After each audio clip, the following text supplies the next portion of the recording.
Okay. So once again, we're going to be talking about creating inclusive classrooms and thinking about what strategies we could use to create those environments, looking at like course policies, how we might set up assessments, and just our general expectations. And as a reminder, I am Dr. Lindsay Vreeland. Y'all can call me Lindsay, and my pronouns are she, her. And I am an inclusive teaching coordinator for CITL here at NIU. But as I said previously, my background is primarily in teaching writing, especially for first-year students, and working with gender and sexuality studies students too. And so I sort of hear things from students because they're not used to the college classroom and they're not used to the expectations that come along with that. And so I sort of get insight because of that, but I also hear a lot from students in the gender and sexuality courses who many of them are neurodivergent, many of them have disabilities, have chronic illness, have caretaking needs, and aren't being met necessarily with empathy or with understanding or with trust in the classes that they're taking. And don't necessarily feel comfortable asking for more understanding and help from those classes. So today we're going to chat a little bit about practical ways that we can create a more inclusive classroom, thinking specifically about class management techniques. We're going to think about methods to foster a positive and inclusive classroom culture, because not only is it the way that we're setting up our courses by the policies in our syllabus, but it's how we are treating our class as a whole and how we're expecting those students to treat each other and to treat us as instructors or facilitators. And we're going to also talk a little bit about inflexible and non-negotiable policies and punitive practices. And that's where we're going to start today. Let me turn off my little face so that we can focus on the PowerPoint. So I want to think about, as we're creating policies for our classrooms, doing and why are we doing it? In education, a lot of us teach the way that we were traditionally taught, and some of us have normalized expectations because, well, this is what was in the syllabus before us. If I don't tell my students to do XYZ things, then they're not going to do it. If I don't make them attend class, if it's not part of their grade, they're not going to attend class. If I don't make them do XYZ things, they're not going to do it because we believe that they're driven by grades and not by other things. And it's true, students are driven by grades. And they're used to that because of especially, students that have come through K through 12 and are immediately going into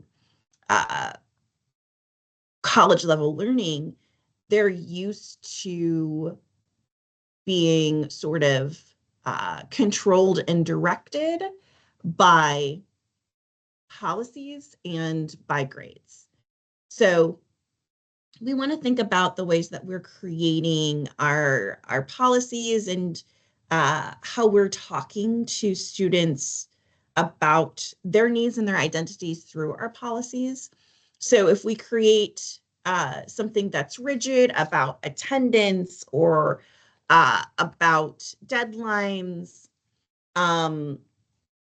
about the expectations that you have to print this thing to turn it in or I won't grade it, we're creating an environment that's based off of power and compliance.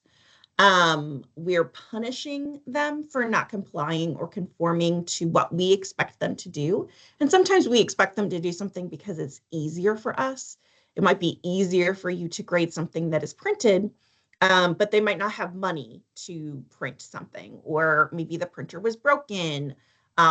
Maybe they were running late to class because they had to drive their kids to school. There are a lot of things that might not be in their control, and or weren't able to control in ways that they were expecting to be able to control. And that leads to sometimes a loss of grade. Sometimes it means they can't turn something in at all, which can be pretty devastating, not only to their grade, but also to uh, their feelings towards the course, their feelings towards you, their approach to the course, or thoughts about education in general. But we can also tell students, this is why I'm asking you to do this thing, but create flexible policies that really encourage them to come and talk to you if there's something that's happening, that encourage them to show up if they haven't done the reading, show up anyway, and we can still be part of this community and we can still learn together. You can still engage with the materials. You can access things in class and uh, learn from your instructor and also from your classmates. We can still do activities. Um, we can also create restorative practices in the classroom. So if there was some type of mistake or a misbehavior, we can figure out what the root cause is. So if they are missing class because of because something larger is happening, if they're coming to class late and it feels disruptive to other students, we can have those conversations and we can figure out what's going on, and is there something we can do in order to make that easier? Is it something that they have to be coming in 20 minutes late because of something going on with their schedule sometimes? So how can we make that less disruptive? How can we make sure that they can still stay on track, um, and not expect them to drop the class or change their status as a full-time student or lose uh, money if they're not able to be successful in the class? And we also want to think about our inclusive practices. So are we providing options, and are we giving students understanding, like are we meeting students with understanding for their needs and recognize that their needs might change over time? I think one of the prime examples that a lot of us think about with changing needs is there's always going to be that one student who ends up breaking something, right? So they break their leg and it's hard to get to class. And so we have a little bit more understanding, like, okay, it takes them a little bit longer to get to where they need to get to. They have to navigate XYZ things. And so that's something that might change, and you can see that change. But also, we know sometimes people have to take care of their kids in ways that they hadn't previously, or take care of other people's kids. Their parents might become sick. There might be expectations at their job that changes, and they need to keep that job. So there are a lot of things going on that we can be meeting our students with understanding, and create policies that are flexible and that encourage our students to come talk to us about their needs, rather than create moments of tension and encourage them to just sort of stop showing up because they don't believe it's possible for them to be successful in class.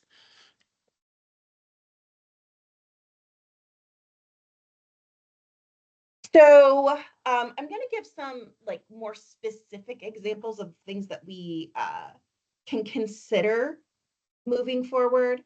But I want to talk a little bit about what we would consider when we're planning our courses. So I want to acknowledge that we can't anticipate every issue. Um, we were talking about it a little bit before the recording started, but this idea that things are constantly changing. Um, our student body is constantly changing, and that doesn't mean that they didn't have these like identities before or these needs before, but they are feeling more empowered to uh, share those things, to state their needs, and to come to higher education thinking that there's going to be space for them.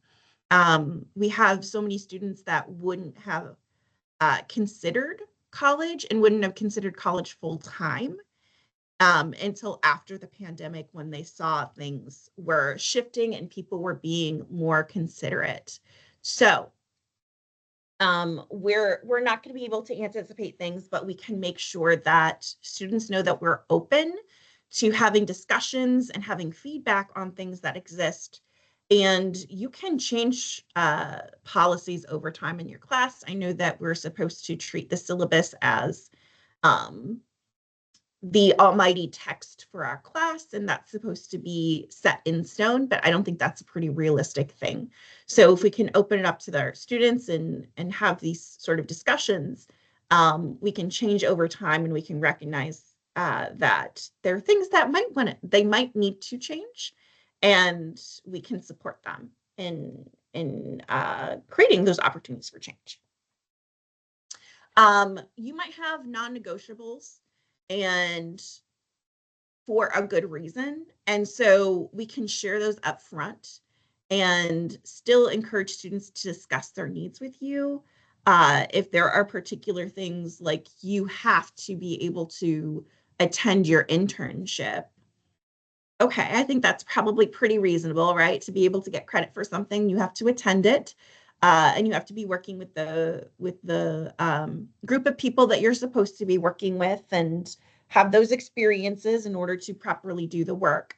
Uh, but maybe there needs to be a little bit more flexibility with that. Maybe they can make up missed dates and go in at another time. Maybe the hours are too long and there's something that we can be flexible with that. So maybe there's a non-negotiable that like, yeah, you need to do this thing, but we can still encourage students to come and discuss things with us and state their needs, and we can do some reflection and not have answers immediately about how we can make sure they can still be successful.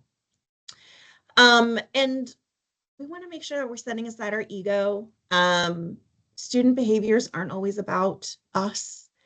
And students don't need to share every personal detail for us to meet our needs. I've had people before say, well, it took me a while, but I got it out of this student that they had this experience with their with violence, and that's why they weren't showing up. And that makes me really sad. We want to make sure that we're not forcing students to reveal big details that they're not comfortable sharing with us in order to get excused absences or get fair treatment, or be met with understanding. So if they're not showing up, it's not necessarily about you. If they're not engaging with the material or doing the readings, it's not necessarily about you, but it does feel personal, and I will recognize that because this is what you do. This is your life. This is, this matters to you. And so sometimes that does hurt our feelings or feel unfair or disappointing, especially when we have something planned that's really cool and we're just not seeing the turnout. But there are other ways that we can make sure that students are engaging and showing up without uh, creating an environment that says, well, if you don't start reading, then you're going to fail. Then I'm going to make these reading quizzes 50% of your grade, or, do something that's drastic in order to force them to comply with your expectations. Okay. So let's talk a little bit about policies and management for our classes. So we were already talking a little bit about what were we talking about? I lost that thread. That's okay. We'll move on. We won't pull on that thread anymore. So talking about neurodivergence and talking about disabilities, but we're also um, thinking about individual needs that maybe don't come with an official diagnosis or official DRC letter. So uh, if you have classes in an environment where it is safe to do so, letting students move, letting them drink, letting them eat, letting them fidget can be really, really helpful. Uh, I had to sit through a 2-hour meeting yesterday, and I wanted to crawl out of my skin. um, and a lot of our students have back-to-back classes. They don't get a chance to really like go and move their body or get out of the class environment for more than, 10 or 15 minutes. They might be moving from class to class and not have a chance to eat proper meals if they're running behind. Um, they might, for some of our students that are uh, neurodivergent or even are just like hyped up on a lot of caffeine, fidgeting might be a good thing for them to do in order to focus on the material and on the conversations that are happening. Um, and there are spaces where that's going to be distracting or dangerous, right? We cannot probably be eating pizza in a chem lab. It's probably not going to happen in a way that is safe for everybody. There are spaces that are going to be hard for students to be moving in. Um, but if we create an environment where it's like, okay, well, you can't actively drink in here because we have Mac computers from the university and we're not allowed to do that. But you can go outside and take a sip if you need to, because you have to take that medication. Or I know that you ran from one class to another. If you need to leave and use the restroom, like you can do that. We're not going to draw attention to you. We're not going to make you feel uncomfortable for having human needs. Um, there are classrooms where if somebody does like to pace or move or stretch, maybe they sit in against a wall where they can do that a little bit more easily and not block people's views.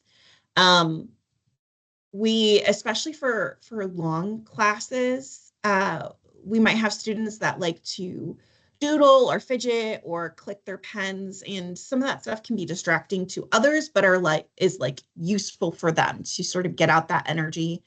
Um, so, encouraging them if they have a fidget or they have something that they like to use that's quiet or less distracting, can be helpful. A lot of our students also go to touch their phones just because they're used to that experience when they're sitting down for long periods of time. Like their hands get busy by touching their phone because of that.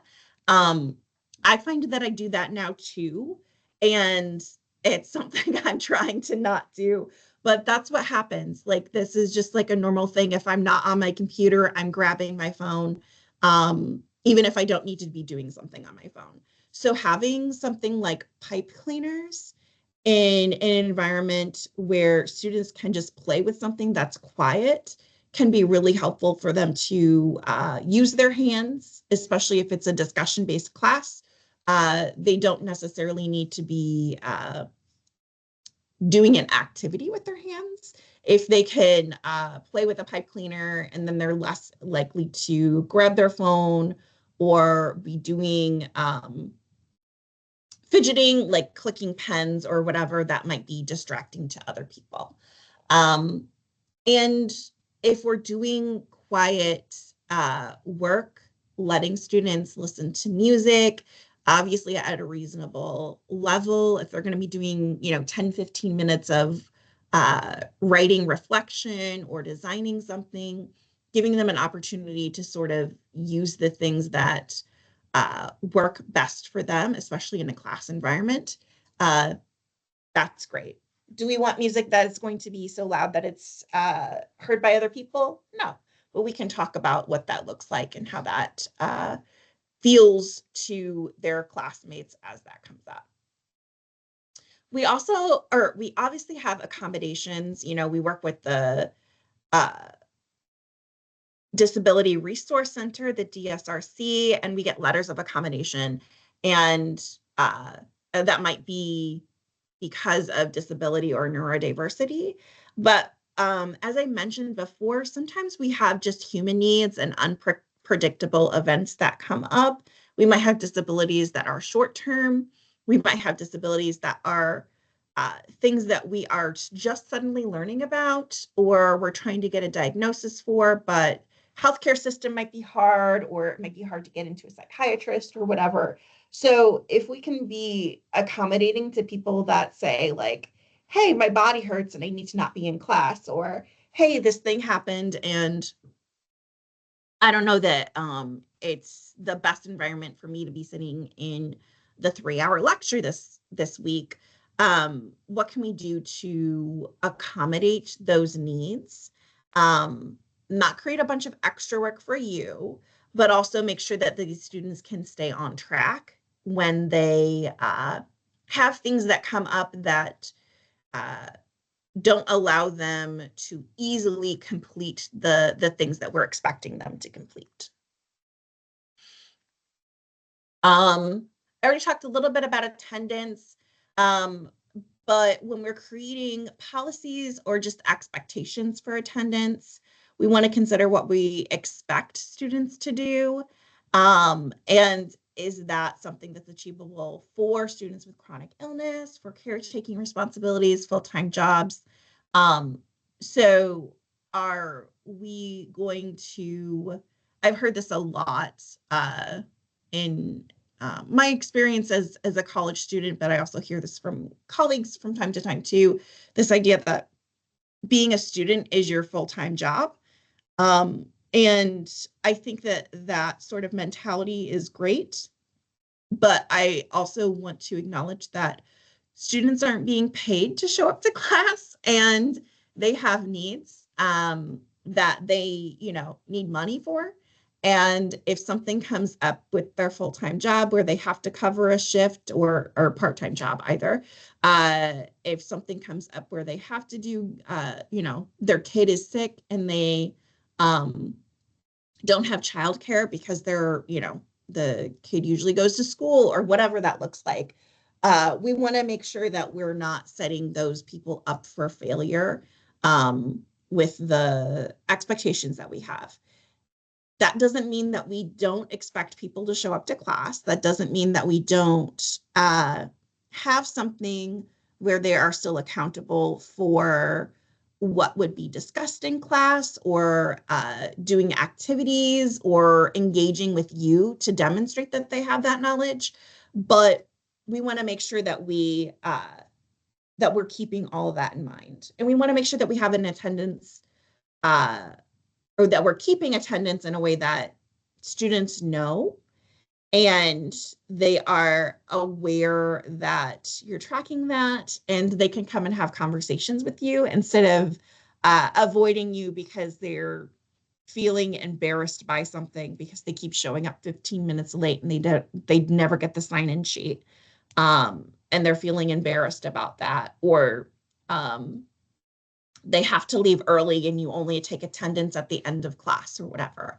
So what are we doing in order to make sure that those students that maybe have different needs or are showing up as much as they can, that they're still getting attention and are being recognized, and not just in ways that are punitive? When it comes to grading, we want to make sure that we're scaffolding. We have clear expectations. We set realistic timelines.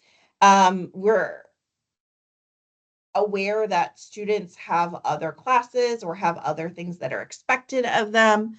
Probably 3 hours of reading every day after class is not super realistic. It's we don't want to make our students do things that would uh, prevent them from having proper meals, having proper sleep, having relationships that they're attending to. And sometimes that comes down to students not being able to sort of manage their schedules, but maybe we need to be open to them not completing everything when we expected them to, and being open to having the conversations about, like, again, like, okay, well, you didn't complete all of the reading, but still show up. Let's still have these conversations. Okay, so you weren't able to turn that thing in by midnight. Okay, so how is by noon today? And recognize that there are some things that you can do and you can be a little bit flexible about that don't actually uh, create a lot of problems for you and your timeline either.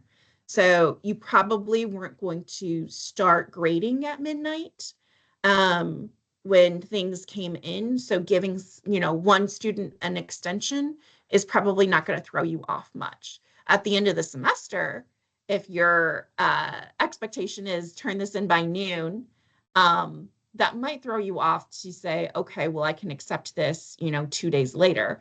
But we can create sort of like realistic timelines to expect them, like, how much work can they actually get done within a specific timeline? And if they're not able to complete something, are we still accepting work? Are we still telling them to show up? Are we still setting them up for success? Giving options for assessments. For some of you all, this isn't going to be necessarily something that's an option, but if we can give students options that they demonstrate the same skills and knowledge of content, but they might be doing it in different methods. So maybe they can record a speech instead of giving a live performance. Maybe instead of writing a persuasive essay, they do a persuasive podcast. There are different things that they can do in order to meet expectations, but do things in maybe a way that they find to be a little bit more easy because they're familiar with the form a little bit more, or they find it easier to do XYZ things instead of writing an essay. And if your class isn't focused on writing, then maybe that's okay. Maybe checking for content knowledge in ways that aren't just like a huge exam at the end of the semester. We can do smaller checks along the way. If we aren't expecting our students to show up for, 3 hours and for 75% of their grade, that maybe is a little bit tough to expect students to show up in that way and to be able to dump all that knowledge, depending on how we've scaffolded the rest of the semester. So we just want to be sort of like aware of that. We want to be intentional about what we're grading. And if we're not teaching things like grammar or formatting for a research paper, then should we be grading it? Are you providing support for students that are struggling with those things? So maybe you're giving the format of the paper, maybe you're providing specific office hours to show them how to do that. That's okay. It can happen outside of class. You could create videos, but we don't want to be expecting students to automatically be able to do something if we're not actually giving them any assistance in doing that thing, because we don't know what their background knowledge is when they're coming into the class. Even if it's their final semester and this is a capstone class, we don't know what their experiences were in all of their other classes and what skills they have. We want to make sure that we're leaving room for mistakes and human needs, giving students opportunities to revise, to get extensions, to redo things, to get tutoring, to come during office hours and get one-on-one help. All of those things are great. For some of us, when we teach very large classes, we might do group office hours. So, okay, today we're going to be talking about this final project and how to set up your methodology section for this research paper. We're going to be talking about that specifically and doing, like working through that today during office hours if you want to come, and giving students opportunities to then, create community by, showing them like, okay, more than one person has this question, but also not giving yourself so much work to do if you have to reach out to those students one-on-one when you're teaching 500 in a semester.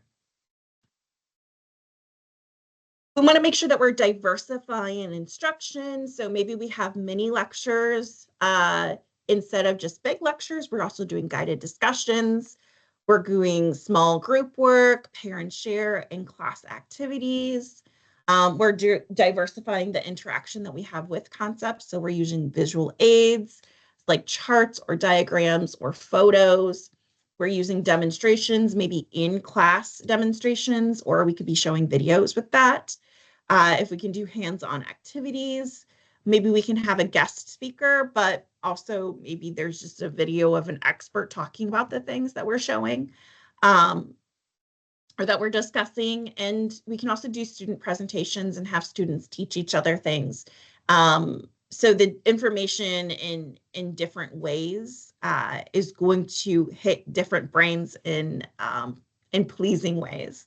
So some students are going to be able to read 500 pages and be able to regurgitate that information out to you. Some people are going to need to be able to anchor that with something visual. Some students will not remember anything you said, but if a guest speaker says it, they might remember it.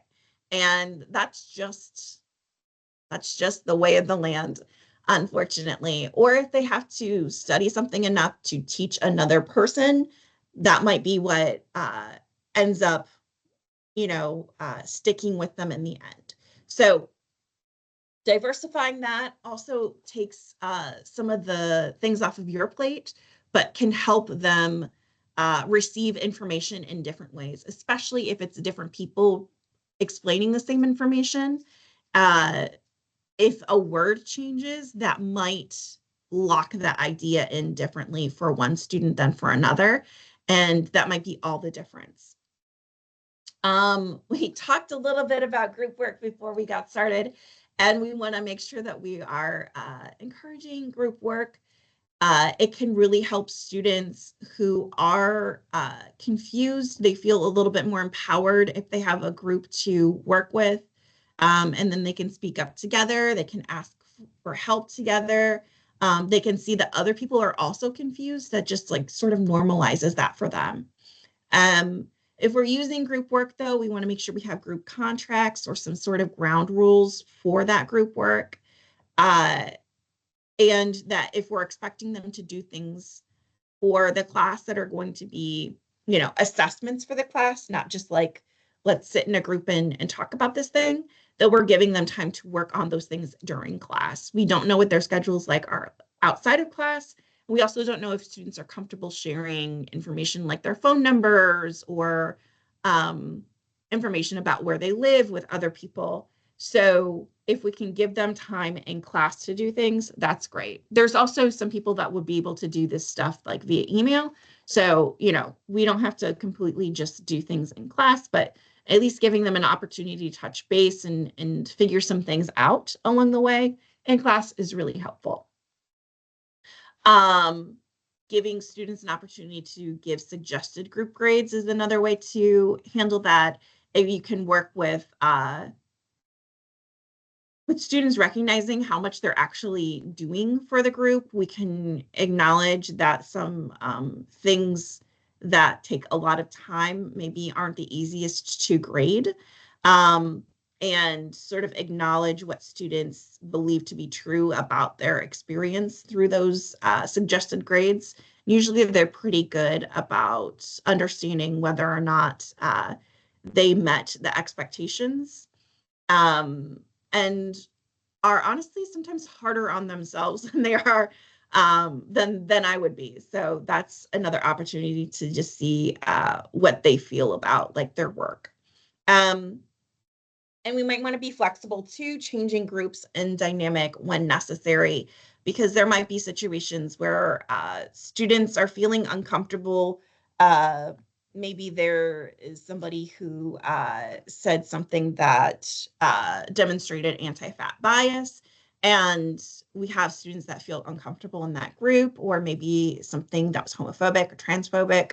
Uh, Maybe there are people who are just feeling uncomfortable with particular dynamics, and uh, we can change groups around and not expect them to necessarily always get along.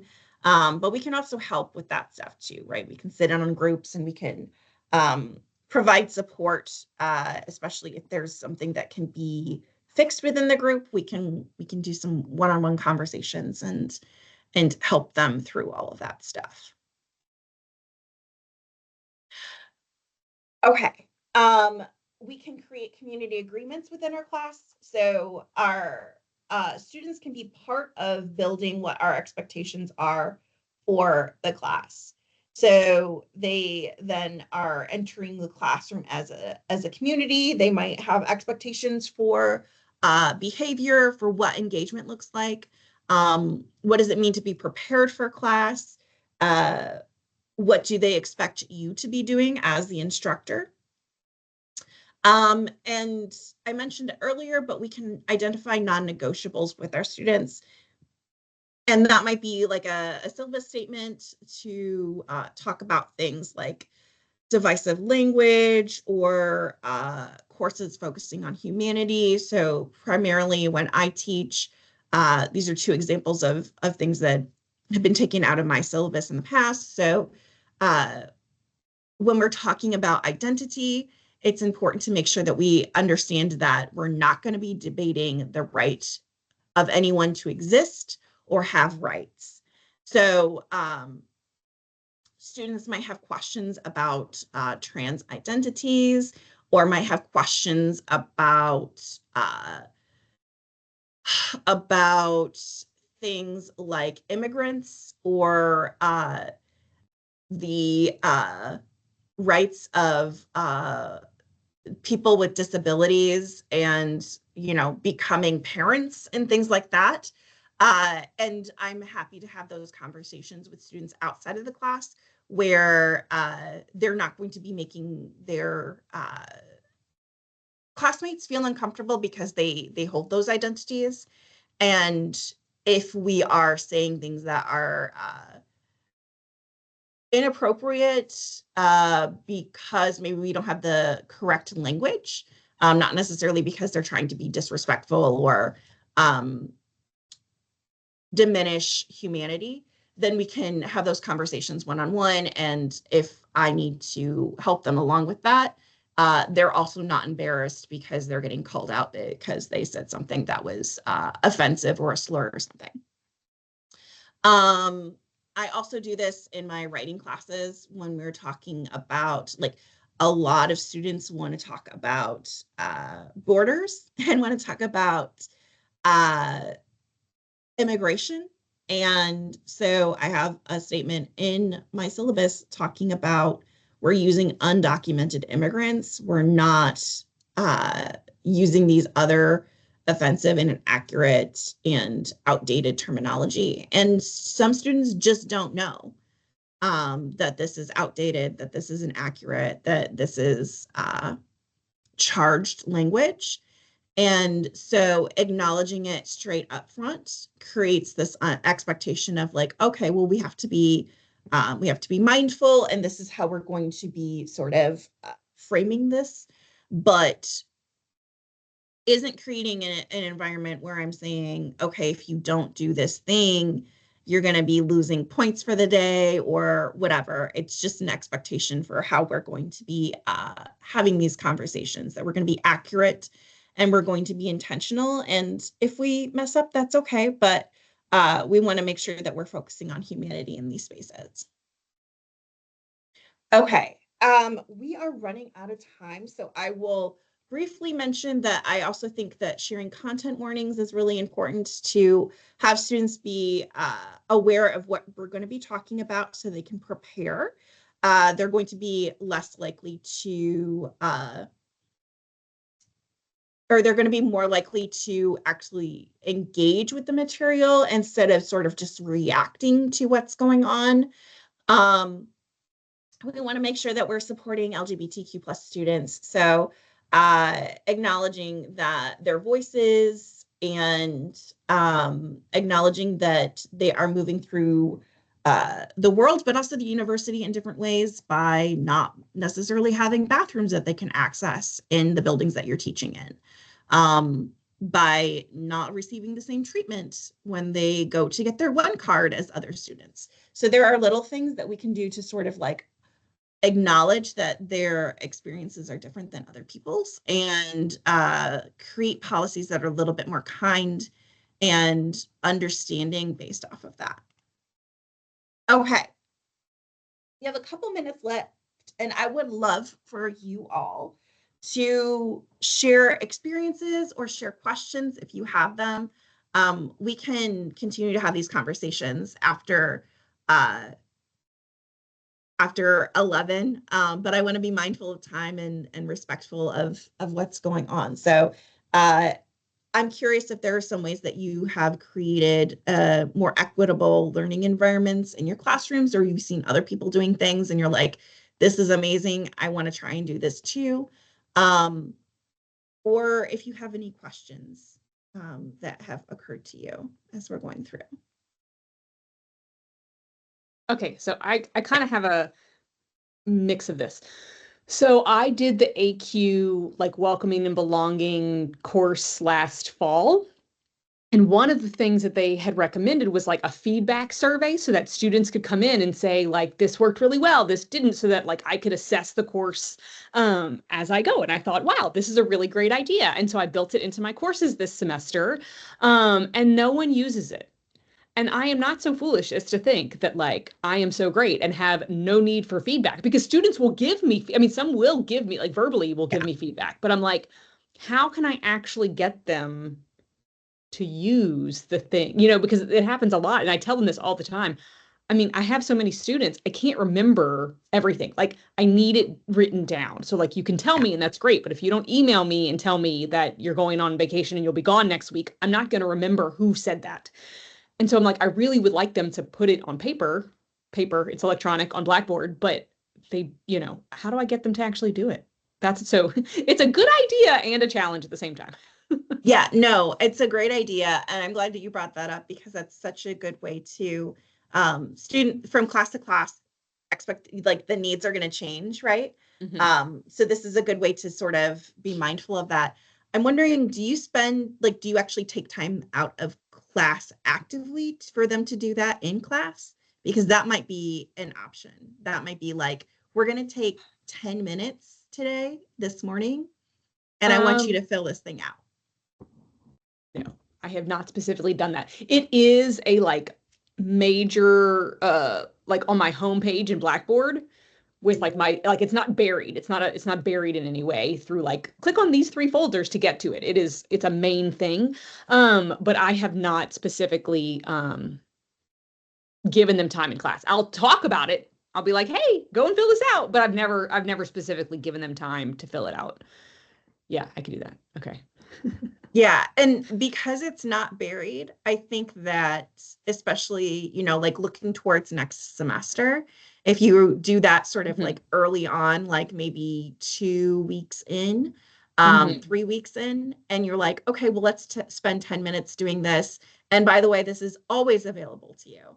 And Yeah. sort of like remind them that that's an option. But yeah, spending a little bit of time and like forcing them to do that or forcing them to actively ignore doing it might be helpful.